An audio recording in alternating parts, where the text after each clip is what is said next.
You said that the problem isn't that our healthcare system is expensive. What do you mean?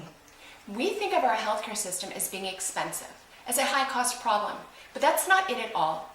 We have a high cost with no benefit to the purchaser problem. Think of how different those two situations are. A high-cost problem can be solved with money, but a high cost with no benefit to the purchaser problem never gets solved with money. Here's an example. If you want to buy a Ferrari and can't afford it, you can solve that problem by getting more money. But if the manufacturer secretly delivered you a Pinto masquerading as a Ferrari, that can't be solved with money, because the problem isn't the cost of the car, the problem is the car itself. And by the way, if you don't know what a Pinto is, it was a popular car from the 1970s that had such poor engineering design that its fuel tank frequently blew up. So if the problem isn't high cost, but rather high cost with no benefit to the patient, then how do we fix it? First and foremost, we must reject believing that the problem is high cost. Second, we must be open to considering the real problems. And the real problems are what I call the 5 flaws. What is that? FLAWS is the acronym I created to describe the 5 categories of problems causing wasteful healthcare purchasing. Using a common language will promote broader understanding. And what are the 5 flaws? American physicians are initiating vast amounts of wasteful healthcare purchasing in response to 5 categories of threats that the system has imposed upon them. Those 5 threats are financial, legal, administrative, workplace, and social. I'll explain each in more detail, but first it's most important simply to accept that in general, the problem isn't physicians trying to gain some benefit. It's the physician trying to protect himself. The system causes groups of people, physicians, to shift their own decision-making to minimize threats. So the solution isn't to incentivize individual physicians, but to remove the group threats.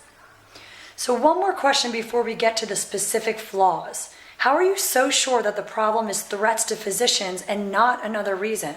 As a patient myself, I have a hard time believing my physician just knowingly orders too many interventions. This has been the hardest part to get people to understand, but the evidence could not be more clear. American physicians overtest, overorder, and overtreat compared to their international peers, and their out-of-control purchasing started 40 years ago. Those are absolute facts. I'm asking viewers to put aside any preconceived reasons why they think doctors do this. I'm asking you to open your minds to an entirely different way of seeing the problem. Okay, I have an open mind. What are the 5 flaws that are causing so much wasteful healthcare purchasing? Over the past 40 years, 5 threats have come to dominate physicians' professional lives. And those threats are keeping doctors focused on their own lower Maslow needs, described by their psychologist Maslow. Those are their security and safety needs. When people are functioning at that level, they don't focus on their higher aspirational or altruistic needs. Like anyone else whose lower security needs are threatened, doctors have learned strategies to minimize security threats. Unfortunately, their strategies have created a Ferrari-priced Pinto. The first threat is financial. The expense and sacrifice to become a physician has increased, while physicians' real income is much lower than it was 40 years ago. It's simply more lucrative for physicians to shift the work to others. So the learned physician strategy to the financial threat has been to offload the work to another entity to increase earnings. The second threat is legal. The fear of being sued has become so internalized that there no longer needs to be a rational external threat. So the learned physician strategy to the legal threat has been to increase purchases to improve their future odds as a defendant. The third threat is administrative. Most physicians are entirely or substantially dependent upon a corporate structure overlying their practice. This makes them vulnerable to overt and covert pressure from the corporate entity. This is different than 40 years ago.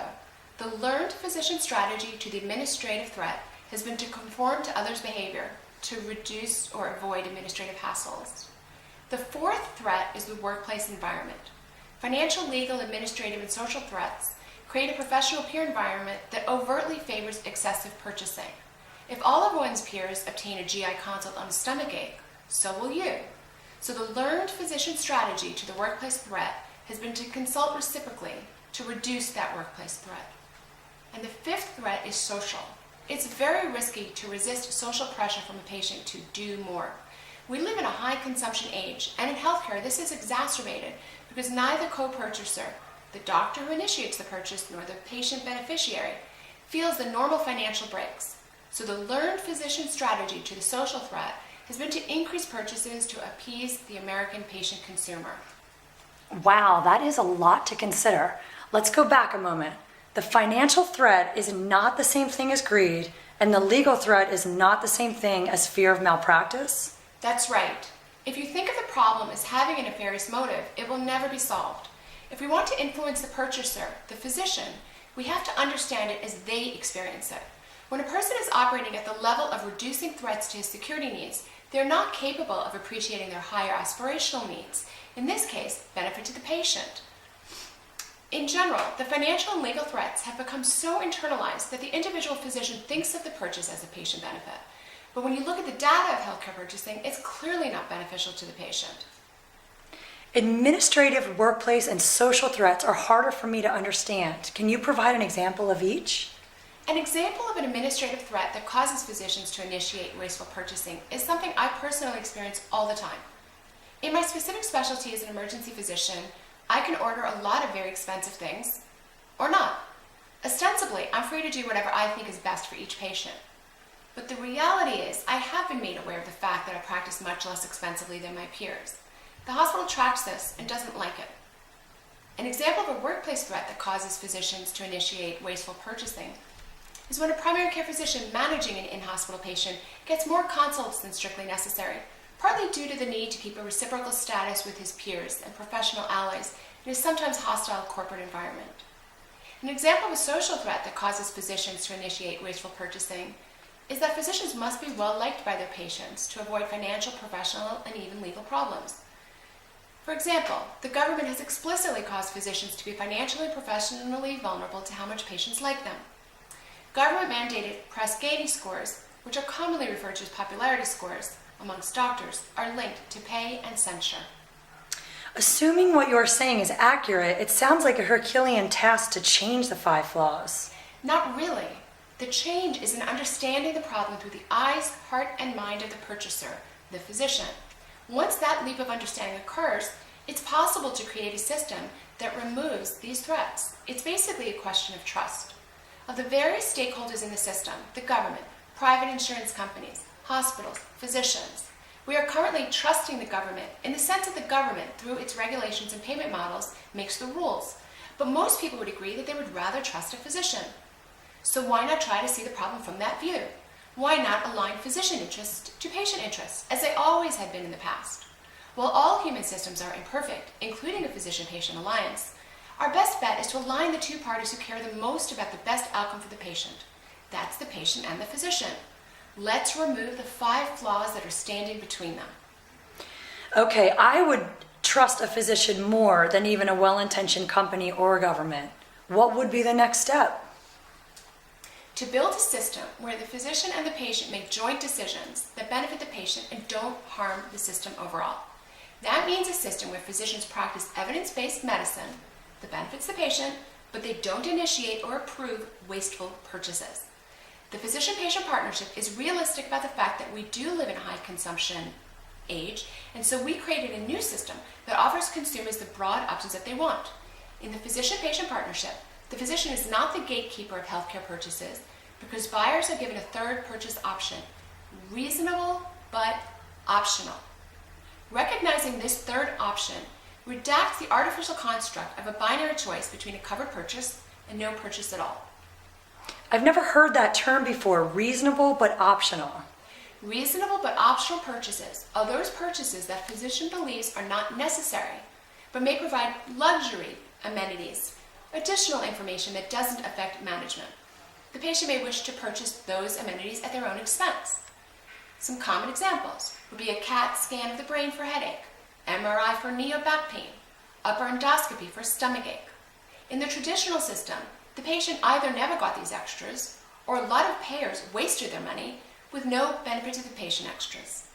Beside the patient's personal interest in the subject, a vast amount of healthcare expenses provides no discernible benefit to the patient at all.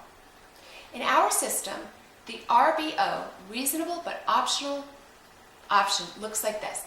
The physician tells the patient, you don't need any further intervention at this time, but if you are interested in additional information, a reasonable but optional item for your back pain would be an MRI of the lumbar spine.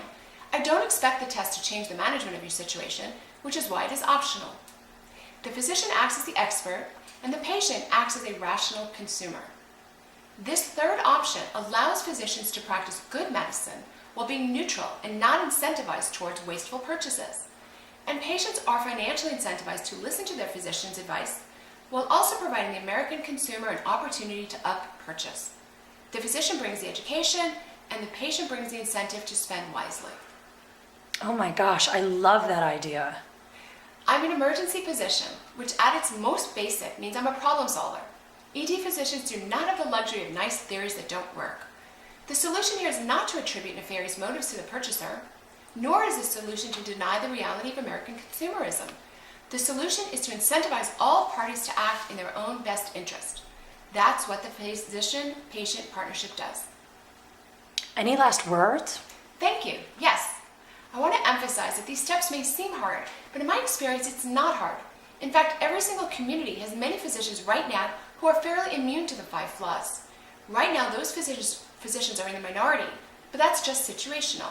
It's only a matter of creating an environment where the average physician practices like this. Remember, America is spending nearly 20% GDP, and the next affluent country is spending 12%, and the average affluent country is spending 8%. That's equivalent to approximately $1 trillion waste per year. Obviously, bright physicians all over the world can do this, so why not here? The first step is the most important. Recognize the real problem. And the second step is for interested persons to get together and just do it. I have the blueprint, and I welcome you contacting me. Thank you for listening.